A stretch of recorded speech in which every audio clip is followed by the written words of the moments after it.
This conference will now be recorded.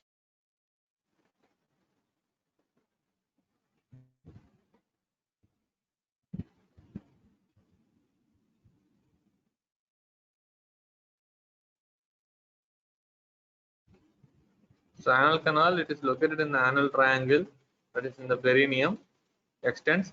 It begins at the anorectal junction near the puborectalis and opens at the anal orifice. Opens at the anal orifice. Anorectal junction, it is surrounded by puborectalis at the perineal flexure. At the perineal flexure. So rectum, it continues as the anus, but at the junction, it is surrounded by the puborectalis sling of the levator ani. And this flexure we call it as perineal flexure. Perineal flexure. So location in the anal triangle. What are its how much its length is? About 4 centimeters, extending from the perineal plexus up to the anus canal. Now coming to its relations, it is related anteriorly to that of the perineal body and genital organs in the males and females, whereas posteriorly it is related to the anococcygeal raphe. Anococcygeal raphe is a similar relation, but in the case of females.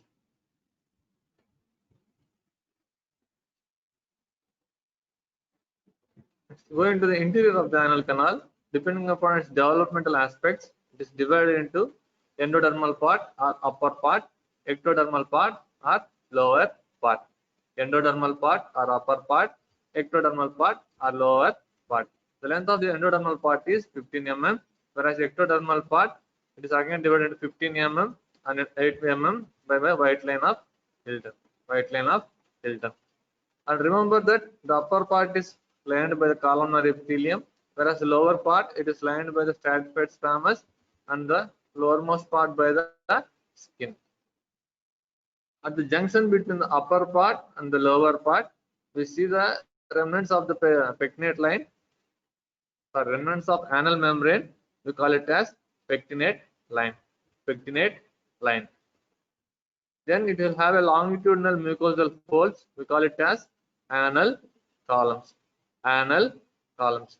Whereas crescentic mucosal folds, we call it as anal walls. Crescentic mucosal folds, we call it as anal walls.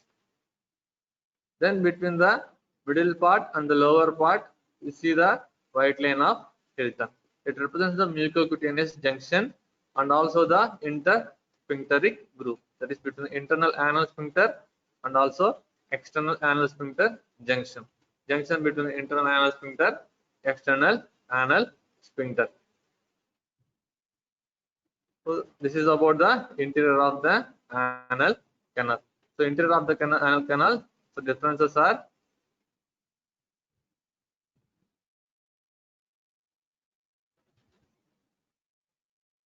developmentally, the upper part is endodermal in origin, whereas the lower part is ectodermal in origin.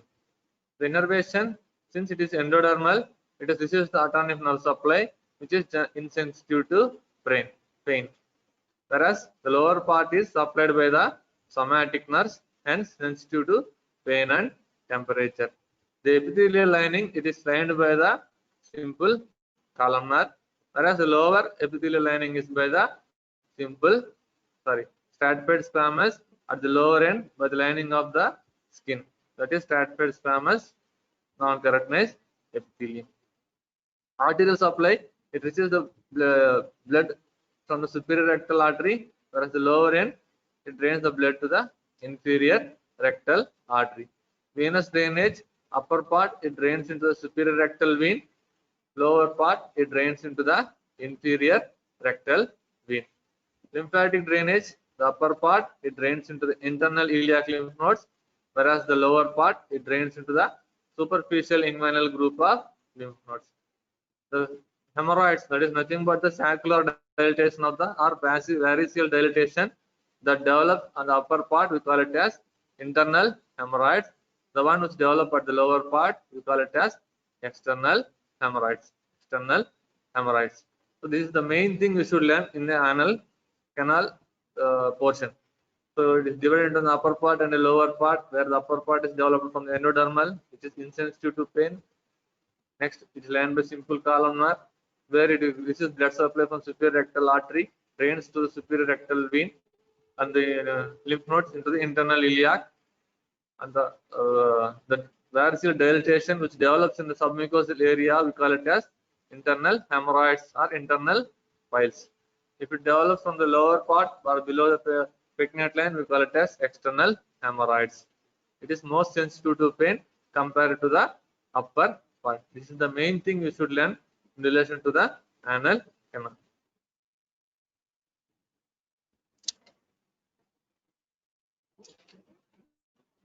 So interior of the anal canal, the pectinate line represents the embryological site of attachment of anal membrane. Embryological site of attachment of the anal membrane. That is the main distinguishing feature you should know first. The differentiates into the upper part, lower part. The upper part, it consists of anal columns, that is are columns of Marconi. The longitudinal mucosal folds. At the lower end, we see the crescentic mucosal folds. We call it as walls. The gaps between these folds and the wall, we call it as sinuses. Whereas at the lower part, it is divided into an upper part or pecten, which is about 15 mm in length, lined by the non-keratinized stratified squamous epithelium. Whereas the lower 8 mm, it is lined by the true skin. Lined by true skin. So this is diagram from the Ekadatta, where you will be seeing the anal walls and the gap between them, anal sinus and anal glands. There will be opening at the base of the walls. At the base of the walls. Next, this is the intersphincteric groove between the internal anal sphincter and the external anal sphincter. This pecten is the intermediate area. Above area is the upper part area, and between the intersphincteric groove are the Hilton's line. We call it as lower area or anal voids. The Hilton's line, it demarcates the mucocutaneous junction, the junction of the subcutaneous external anal sphincter and the lower end of internal anal sphincter. So simply, the pectinate line means pectinate line is nothing but the remnant of anal membrane located between the upper part and the lower part. Whereas Hilton's line is nothing but within the lower part, we see that it is divided into an intermediate area and the lower area. It is nothing but the intersphincteric groove or mucocutaneous junction. It demarcates the mucocutaneous junction at the junction of subcutaneous external anal sphincter and lower end of internal anal sphincter. That is intersphincteric groove. If you know these two lines, you can get majority of the anal canal easily. Next, anal sphincters. Muscles surrounding the anal canal. One is internal anal sphincter, external anal sphincter. So internal anal sphincter, it consists of circular muscle of the anal canal. Internal sphincter is mainly the circular muscle surrounding the anal canal. It is located in the upper 2/3 part. It is located in the upper 2/3 part of the anal canal surrounding it. It receives its nerve supply from the autonomic nerve supply. Whereas the external nerve supply, external sphincter, which is made up of deep part, superficial part, subcutaneous part, it surrounds the anal canal throughout its length. Throughout its length. The deep part, it surrounds the anal canal at the upper part, where it is attached to the deep part of the tuborectalis sling of the levator ani. Tuborectalis sling of the levator ani. The superficial part, which is elliptical shape, arises from the anococcygeal raphe, surrounds it and attaches to the perineal body, then goes back. It is an elliptical shaped one, superficial part of the anal sphincter. Next is subcutaneous part, which is a flattened band surrounding the anal canal. Internal anal sphincter receives the nerve supply from the autonomic nerve supply, whereas the external anal sphincter receives the nerve supply, somatic nerve supply, that is from the inferior rectal nerve and fourth sacral nerve. Inferior rectal nerve and fourth sacral nerve. See this diagram once, then again we will revise that one. So this is the interior of the anal canal which we have seen. Now coming back or coming laterally, this pink color or orange colored one is the circular muscle surrounding the rectum, continuing downwards into the anal canal up to the upper two-third part, or up to the Hilton's line or mucocutaneous junction. Hilton's line or mucocutaneous junction. Next, lateral to it, we will be seeing the longitudinal muscle coat of the rectal canal. Longitudinal muscle coat of the rectal canal, where it is. This is the puborectalis sling at the upper part. Lateral to it, we are seeing the deep part, superficial part, subcutaneous part.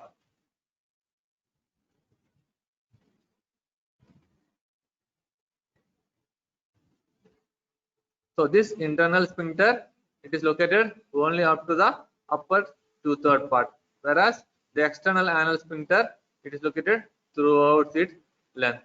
The internal anal sphincter receives nerve supply from the autonomic nerve supply, whereas external anal sphincter from the fourth sacral nerve and inferior rectal nerve. Internal anal sphincter is nothing but the circular muscle coat of the rectal wall continuing downwards. So this is the superficial part of sphincter ani canus around the anal canal. Whereas this is the deep part of the sphincter externus. Again the same picture, but it's an enlarged one. Deep part, superficial part, subcutaneous part of the external anal sphincter. The conjoined longitudinal cord of the anal canal, it is formed at the anorectal junction. It is formed at the anorectal junction by the fusion of puborectalis and the longitudinal muscle coat of the anal canal. Longitudinal muscle coat of the anal canal. So puborectalis along with the longitudinal cord, they form the conjoined longitudinal cord. What are the spaces that are present in relation to the anal canal? The one lateral to it, we call it as ischiorectal space, then perianal space and submucous space. Ischiorectal fossa between the ischium and the rectum, whereas perianal space, here the longitudinal muscle, as it reaches the lower end of the internal anal sphincter, is divides into the fascia or septa. One will be going towards the medial side, one towards the laterally, another one like a fibroelastic septa piercing the subcutaneous part of the external anal sphincter. The lateral perianal fascia, it is attached laterally to the obturator fascia.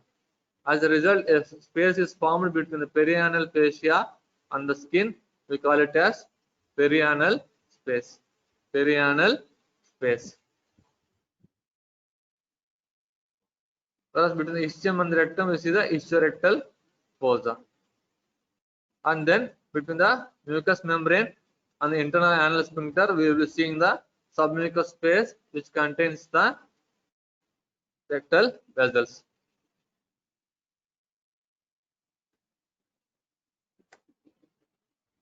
So three spaces, surgical spaces related to the anus are ischiorectal space, perianal space, submucous space.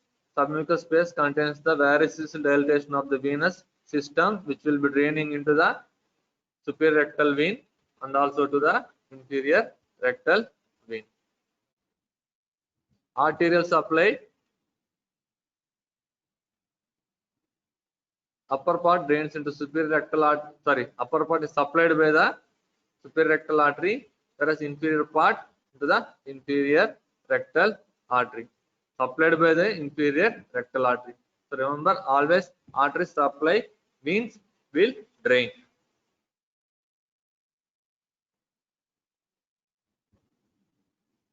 The venous drainage. So these are the varices which are formed.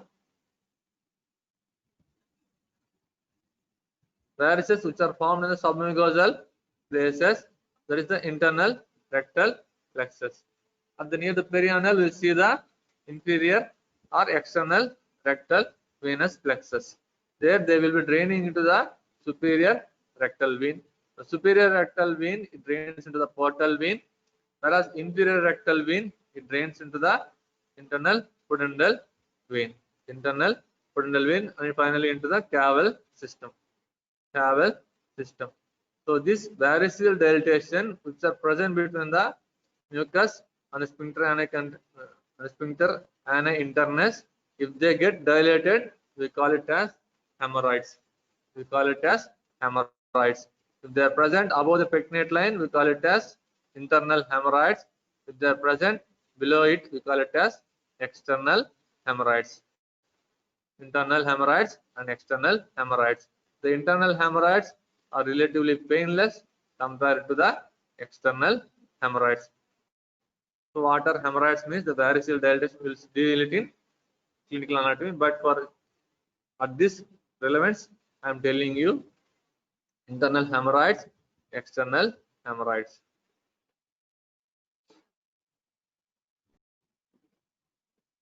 Next, lymphatic drainage. Into the upper part drains into the inguinal group of lymph nodes, whereas the lower part to the superficial inguinal lymph nodes. Superficial inguinal lymph nodes. Nerve supply, upper part is related to sensitive to stretch, whereas lower part similar to somatic sensations, that means related to pain, is more sensitive. Sympathetically, it receives nerve supply from the superior hypogastric plexus, whereas parasympathetic from the pelvic splanchnic nerve. So lower area it is supplied by the somatic or inferior rectal nerve. Development, upper part is endodermal in origin, lower part ectodermal in origin. Developmentally from the anorectal canal develops upper part, that is from the dorsal part of cloaca, whereas lower part it develops from the proctodeum. The anal membrane, it represents the pectinate line. The anal walls, they represent the remains of the anal membrane. Rest of the development you read in embryology. Development of anus is important to read it in embryology. Compulsorily, you will encounter it either in practicals or in short notes in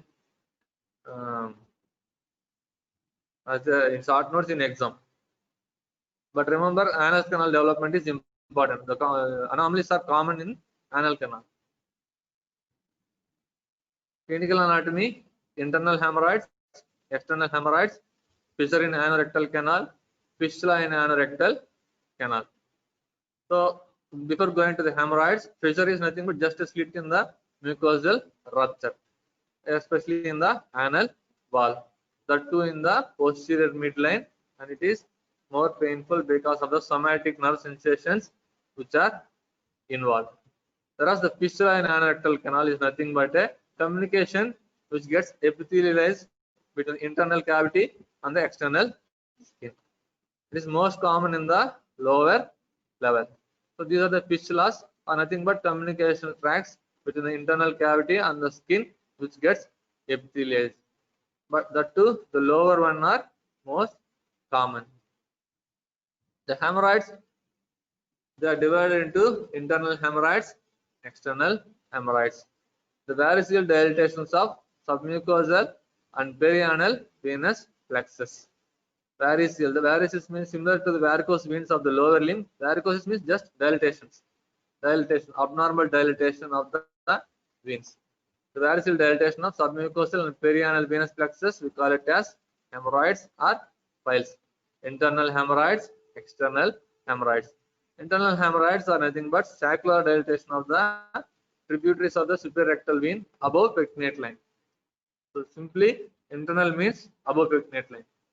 Dilatation of the veins above pectinate line. External means below pectinate line. What are the hemorrhoids means? Dilatation of the veins or venous plexus which are present below the mucous membrane. The internal hemorrhoids will be less painful compared to the external hemorrhoids. The internal hemorrhoids are true hemorrhoids, whereas the external hemorrhoids are false hemorrhoids. And this is the lithotomy position, where we will be seeing the hemorrhoids patient, and depending upon the location, we call it as primary piles or secondary piles.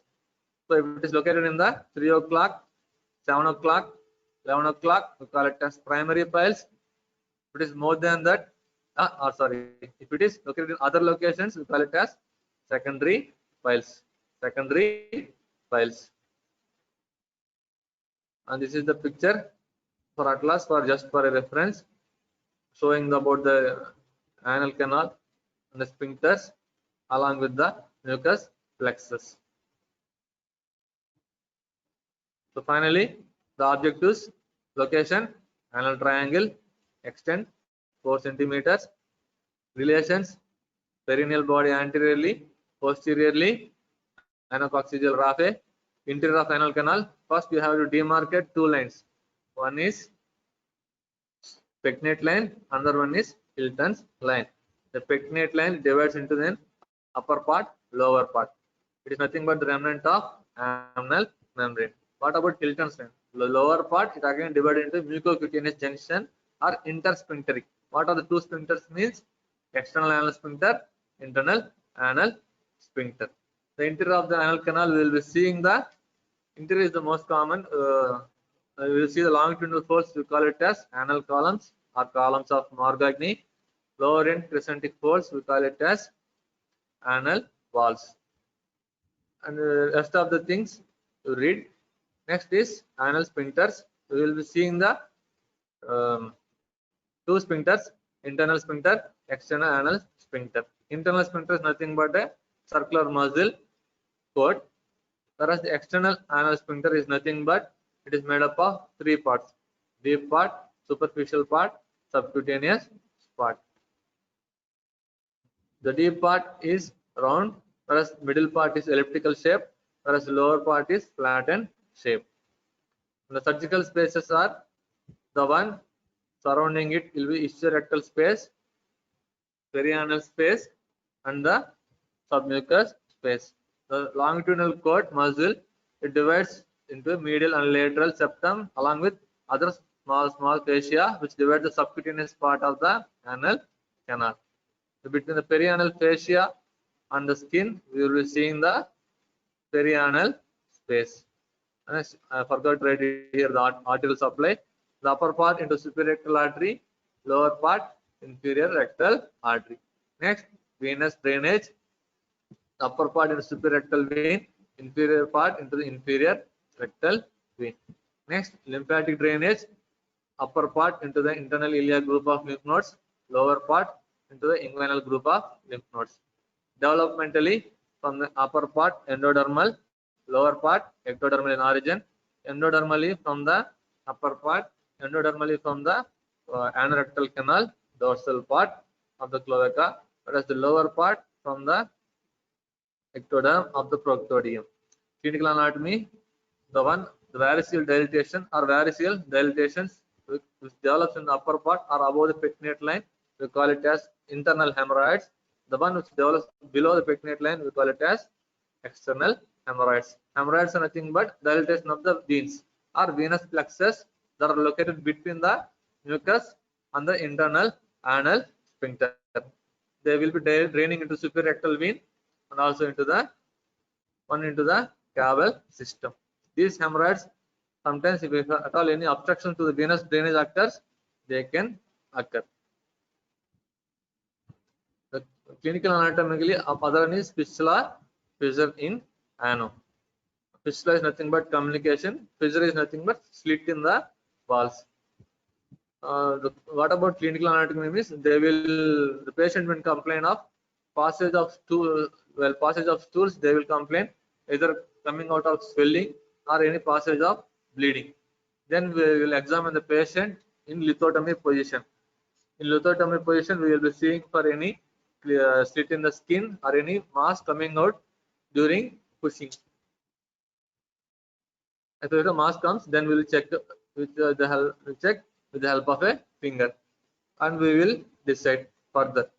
Okay, మీకు main గా interior of the anal canal upper part lower part అవి తెలుసుకుంటే చాలు. Differences, ఈ differences తెలిస్తే చాలు. Upper part from the endoderm, lower part ectoderm, innervation, upper part autonomic nerve supply.